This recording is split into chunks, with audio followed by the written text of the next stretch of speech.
तो आज की इस वीडियो में देखने वाले हैं क्लास 12th के हिंदी, जिसका सेकंड चैप्टर है उसने कहा था, और इसके लेखक है चंदर शर्मा गुलेरी।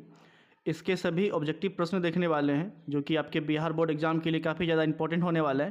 तो इनका जो पहला सवाल है, उसने कहा था कहानी किस शहर का चित्रण है। तो उसने कहा था ये जो कहानी है इसमें किस शहर के बारे में बताया गया है, तो वो है अमृतसर।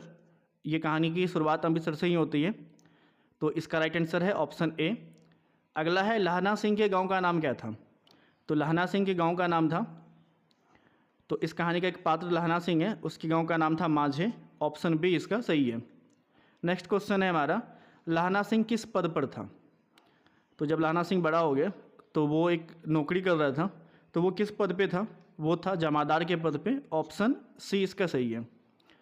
नेक्स्ट है हमारा, लहना सिंह की मृत्यु किसकी गोद में हुई थी।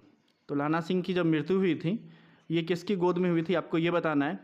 तो इसका जो राइट आंसर है आपका वो है वजीरा सिंह की। ऑप्शन बी इसका सही है। अगला है पलटन का विदूषक कौन था। पलटन का विदूषक कौन था।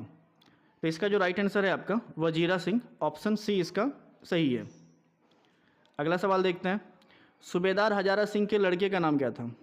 जो सूबेदार हजारा सिंह थे उसका बेटा का क्या नाम था, ये बताना है आपको। तो उसका बेटा का नाम था बोधा सिंह। ऑप्शन ए इसका सही है। अगला है हमारा, भारतीय सिपाहियों का किसके साथ संघर्ष हुआ था। तो जो भारतीय सिपाही थे उनका किसके साथ जो है युद्ध हुआ था, यानी संघर्ष हुआ था। तो इसका जो है जर्मनी के साथ में, यानी जर्मन सेना के साथ में। ऑप्शन डी इसका सही है। अगला देखते हैं, जर्मन लप्टन को किसने मार गिराया। जो जर्मन लप्टन थे उसको मार किसने गिराया था।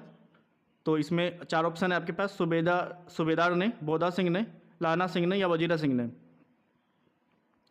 तो लप्टन को मारने वाला जो था वो लहना सिंह था। पूरे कहानी पढ़ेंगे तो समझ में आएगा कि कैसे उनको मारा था।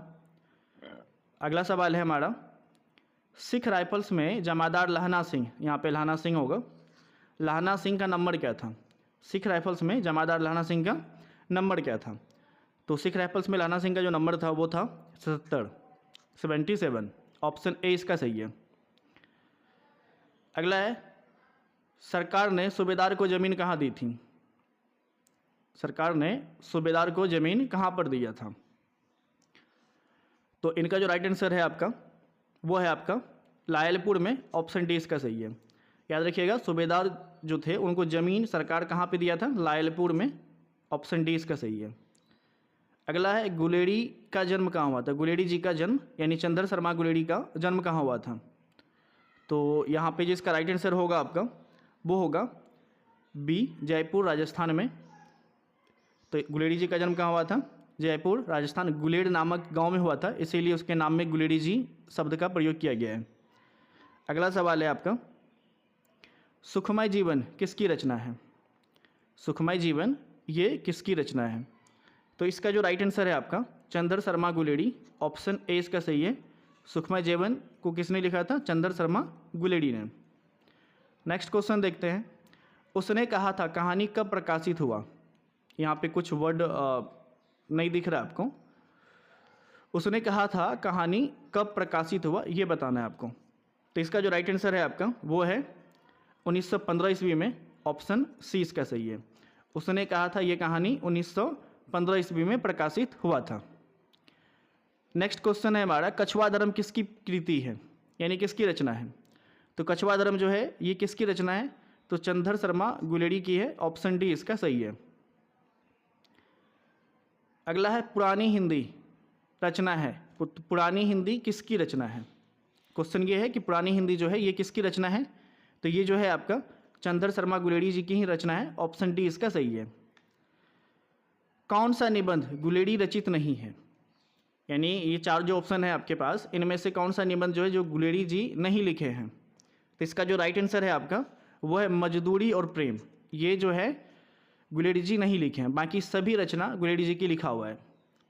अगला शब्द है कुड़मई का अर्थ क्या होता है। तो इस कहानी को पढ़ेंगे तो स्टार्टिंग में ही कुड़मई शब्द का इस्तेमाल हुआ है। लहना सिंह जो है लड़की को पूछती है कि क्या तुम्हारा कुड़मई हो गया है, तो वो धत कहकर भाग जाती है। तो कुड़मई शब्द का अभी के समय में, अपने लोग का जो अभी का समय है, इसमें हम लोग छेका बोलते हैं, कहीं कहीं एंगेजमेंट बोलते हैं, यानी कि मंगनी। ऑप्शन ए इसका सही है। तो कुड़मई शब्द जो है ये एक रीजनल लैंग्वेज है। कुड़मई का मतलब होता है, अभी हम लोग इधर बिहार में हैं तो छेका भी बोलते हैं, नहीं मंगनी तो बोलते ही हैं। इसके अलावा इंग्लिश में एंगेजमेंट बोलते हैं, नहीं। तो ये कुड़मई शब्द का अर्थ हो गया। अगला सवाल है अपना, बोधा सिंह कौन था? तो बोधा सिंह कौन था? तो वो सूबेदार हजारा सिंह का बेटा था और सूबेदारनी का बेटा था, नहीं। लाना सिंह जिस लड़की को पूछता था कि तुम्हारी कुड़मई हो गई है, ये उन्हीं का बेटा था। अगला सवाल है, चंद्र शर्मा गुलेरी की कहानी कौन सी है? तो चंद्र शर्मा गुलेरी की कहानी कौन है? जो अभी हम लोग पढ़ रहे हैं उसने कहा था। ऑप्शन सी इसका सही है। कौन सी कहानी चंद्र शर्मा गुलेरी की लिखी हुई नहीं है? तो इनमें 4 ऑप्शन है आपके पास, इसमें बताना है कि चंद्र शर्मा का इनमें से कौन सा कहानी लिखा हुआ नहीं है। तो इसका जो राइट आंसर है कफन। कफन उसने नहीं लिखा है। बाकी सभी जो है चंद्र शर्मा गुलेरी ने लिखा है, ये तीनों, बट एक जो कफन है ये चंद्र शर्मा गुलेरी नहीं लिखा है। अगला है, गुलेरी जी किस गांव के मूल निवासी थे? तो गुलेरी जो शब्द लगा है ना, ये गुलेर के कारण लगा है। तो इसका जो राइट आंसर है आपका ऑप्शन बी, गुलेरी जी किस गांव के मूल निवासी थे? गुलेर के। उसने कहा था कहानी के कहानीकार कौन है? तो ये भी काफ़ी सिंपल क्वेश्चन है। उसने कहा था इस कहानी के कहानीकार कौन है? इसका जो राइट आंसर है आपको कमेंट में लिख के बताना है। ये अब मैं आप लोगों के लिए छोड़ देता हूँ। तो उसने कहा था इस कहानी के कहानीकार का नाम जो है क्या होगा? बालकृष्ण भट्ट होगा, या भगत सिंह, या गुलेरी, चंद्र शर्मा गुलेरी, या रामधारी सिंह दिनकर। इन चारों में क्या होगा वो आप हमें कमेंट में लिख के बताइएगा। चलिए अगला सवाल देखते हैं। सवाल नंबर 23, चंद्र शर्मा गुलेरी किस युग के कहानीकार हैं? तो आपको बताना चंद्र शर्मा गुलेरी जो है ये किस युग के कहानीकार हैं।